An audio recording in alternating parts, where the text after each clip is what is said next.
আন্দোলন, এই মনোমুচি, এই র্যালি আমাদেরকে কতদিন পর পরই করতে হয়। আমরা সাম্প্রতিক সময়ে লক্ষ্য করছি নারীর প্রতি, নারী ও কন্যা শিশুর প্রতি সহিংসতা, নির্যাতন,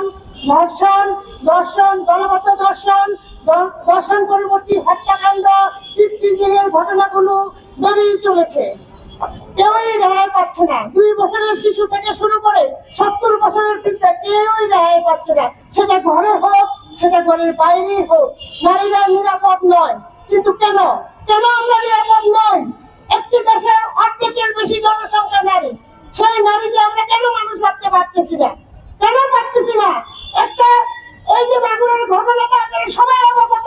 এই আসিয়ার মেয়েটা 8 বছরের একটা শিশু, কি ছিল তার শরীরে? এই মেয়েটাকে এই পাশবিক নির্যাতন করে, ধর্ষণ করে এবং পাশবিক নির্যাতনের ফলে মেয়েটি আজকে মৃত্যুবরণ করেছে। এমন ঘটনা